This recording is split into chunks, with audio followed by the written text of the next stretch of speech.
নমস্কার, সবাই কেমন আছো? দোল সবার কেমন কাটলো? অনুরাগের ছোঁয়া দেখা হচ্ছে? আচ্ছা, কে কে দেখছো একটু হাত তোলো তো দেখি।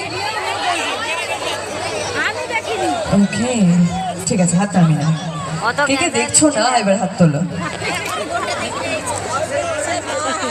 দেখছো না? কারো দেখতে হবে না, কোনো দরকার নেই দেখার। 3 বছর হয়ে গেছে, পুরোনো সিরিয়াল কে দেখে, তাই না? দেখা হয় অনুরাগের ছোঁয়া? জোর করে দেখার কোনো দরকার নেই, মাথা খারাপ হয়ে যাবে হয়তো। কারণ 3 বছর হয়ে গেছে তোমরা আমাদেরকে সাপোর্ট করছো, ভালোবাসা দিচ্ছ, এটাই অনেক। আমরা গতকাল 1000 এপিসোড কমপ্লিট করলাম, সেলিব্রেটও হলো। সত্যি কথা বলতে এটা অনেক বড় একটা অ্যাচিভমেন্ট। এই যে তোমরা এতদিন ধরে আমাদের ভালোবাসা দিচ্ছ, এটাই আমাদের কাছে অনেক। কারণ আজকালকার দিনে দাঁড়িয়ে 1000 এপিসোড কটা সিরিয়াল করতে পারছে আমি জানি না, তো সেখানে আমরা যে 1000 এপিসোড করতে পেরেছি, এত মানুষের ভালোবাসা পাচ্ছি, এটাই সব থেকে বড় কথা। তাই প্লিজ নিজেদের জন্য একটা জোরে হাততালি হয়ে যাক। Thank you so much. সত্যি খুব খুব খুব ভালো লাগছে এখানে অনুষ্ঠান করতে এসে। আর এখানে এসে তোমাদের যে হাসি মুখটা দেখতে পাচ্ছি, এর জন্য আরো ভালো লাগছে। আমাদের সারাদিন যে খাটনিটা হয়, 14 ঘন্টার খাটনি, মানে আমরা মাসে একটা ছুটি পাই, সেটা হচ্ছে সেকেন্ড সানডে। তো ওই সেকেন্ড সানডে ছাড়া আমাদের কোনো ছুটি নেই। তো এই যে সারাদিন অক্লান্ত পরিশ্রম, শুধু আর্টিস্টরা নয়, ক্যামেরার পিছনে যে মানুষগুলো অক্লান্ত পরিশ্রম করে চলে, ওদের জন্য প্লিজ একটা জোরে হাততালি হয়ে যাবে। কারণ অনুরাগের ছোঁয়া কিন্তু শুধুমাত্র যাদেরকে তোমরা টিভিতে দেখো আর্টিস্টদের জন্য নয়, অনুরাগের ছোঁয়া পুরো টিমের জন্য। আজকে অনুরাগের ছোঁয়া তোমাদের ভালোবাসার জন্য, অনুরাগের ছোঁয়া।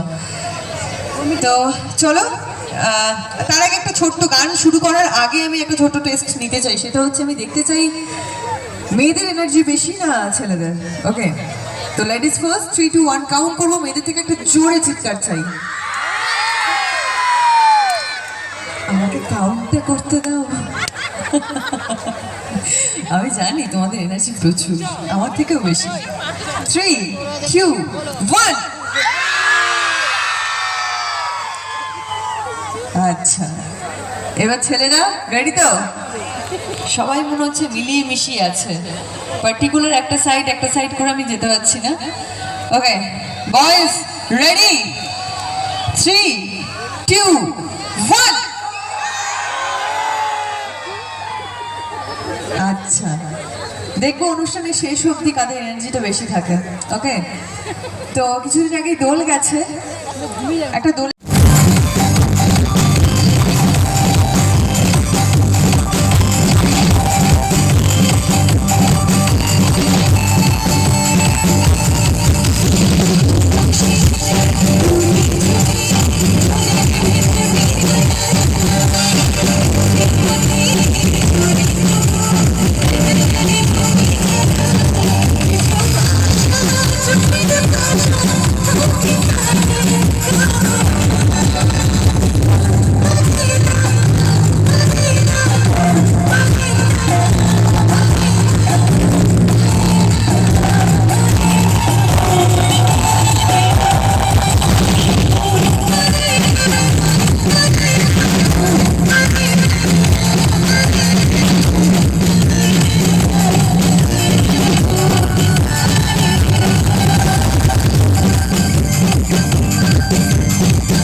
মিউজিশিয়ান বন্ধুদের জন্য একটা জোরে হাততালি হয়ে যাক।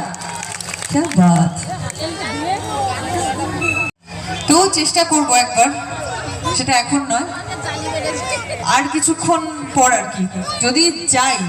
যদি তোমাদের কাছে যাই তাহলে কিন্তু অনেক শর্ত আছে, সেই শর্তগুলো মানতে হবে। যদি মানতে পারো তাহলে আমি তোমাদের কাছে যাব, মানবে তো? 1, উঠে দাঁড়ালে চলবে না। 2, হাত বাড়ালে চলবে না। 3, সেলফি তোলার জন্য ব্যস্ত হলে চলবে না।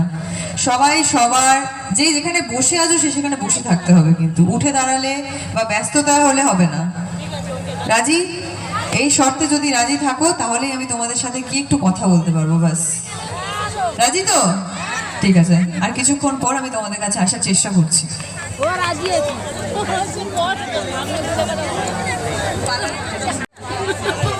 হ্যাঁ ম্যাডাম কিন্তু আজকের আপনাদের মাঝখানে আসছে, তাহলে শর্তাবলী কিন্তু প্রযোজ্য, আপনারা কেউ কিন্তু উঠতে পারবেন না। ওকে, তো চলুন। ওকে, কার কি প্রশ্ন আছে? আছে কোনো প্রশ্ন?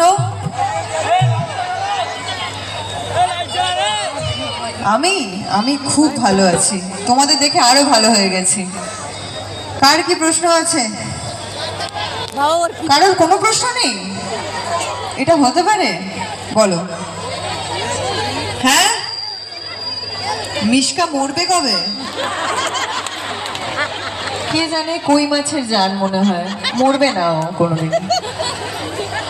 সোনারূপা খুব ভালো আছে, সোনারূপার প্রেম করার বয়স হয়ে গেছে। আর কি বলবো তোমাদের, 3 বছর ধরে তোমরা এত ভালোবাসা দিচ্ছ, দিনটা মানে জাস্ট জলের মতো চলে যাচ্ছে।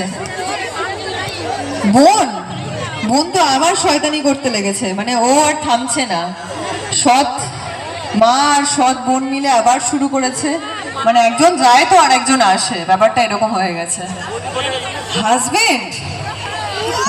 হাজবেন্ডের মতো আছে। এখন হাজবেন্ডের একটা বড় অ্যাক্সিডেন্টের পর হাঁটতে চলতে পারে না, ডাক্তারই তো ভুলেই গেছে মনে হয়। এতগুলো বছর ঘরের মধ্যে বন্দি, যেরকম হয়, তোমরা যেরকম দেখছো এখন। আর কারোর কোনো প্রশ্ন? আমার নাম কে কে জানো এখানে? জানো কেউ?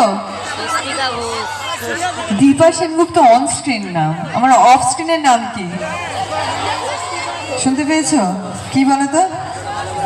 স্বস্তিকা ঘোষ। আচ্ছা, আমার বাড়ি কে কে জানো এখানে? একদম কাছাকাছি বাড়ি, জাস্ট কি বলো, বাড়ি আসতে পারি না কাজের সূত্রে। প্রায় 4 বছর আমি রায়দিঘি থেকে কলকাতায় চলে গেছি, 4 বছর হয়ে গেছে, 5 বছরে পড়লো আর কি। 2020-তে গেছি আর 2025 চলছে। মানে কেরিয়ারের জন্য এইটুকু স্যাক্রিফাইস তো করতেই হবে।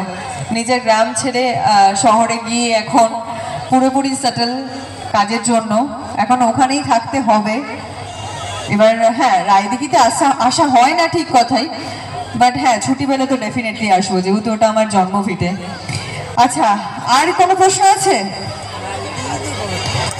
বয়স বাপরে, পার্সোনাল কোয়েশ্চেনে চলে গেছে সবাই। সিরিয়ালের আর কোনো কোয়েশ্চেন নেই, অ্যাকচুয়ালি 3 বছর হয়ে গেছে তো সিরিয়ালে আর কি প্রশ্ন করবে, প্রশ্ন এখন পুরনো হয়ে যাচ্ছে আমার। তার মানে রূপাকে আপনি খুঁজে পাননি? এটা কি করে হলো? আমি তো আপনার ভরসা 2 মেয়ের হাত ছেড়ে দিয়েছিলাম নিজের জীবনটা স্যাক্রিফাইস করে, তাহলে আপনি ওইটুকু বাচ্চা মেয়ের হাত কি করে ছেড়ে দিতে পারলেন? আমি রূপাকে কথা দিয়েছিলাম মনে থাকলে আমি ওই বাড়িতে পা রাখবো না, তাহলে এখন আমি কি নিয়ে বাঁচবো? কেন এটা করলেন আপনি? না, রূপার কিচ্ছু হতে পারে না, আমি জানি ও ঠিক আছে, ও যেখানে আছে ও ভালো আছে। আমি ওকে ছোটবেলা থেকে কিচ্ছু দিতে পারিনি, ওর যা যা প্রাপ্য ছিল ও কিচ্ছু পাইনি আমার থেকে, শুধু ভালো শিক্ষাটুকু দেওয়ার চেষ্টা করেছি সবসময়।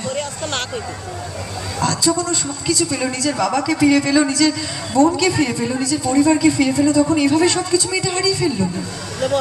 না, এটা হতে পারে না, আমার রূপার কিচ্ছু হতে পারে না, আমি জানি ও ঠিক আছে। আমি আমার মেয়েকে খুঁজে বের করবো, আমার কারোর হেল্প লাগবে না, আমার আপনার হেল্পও লাগবে না।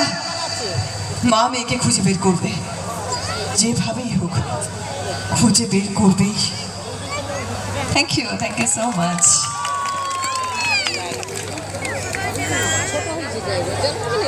ওকে, এবার কি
থ্যাংক ইউ সো মাচ।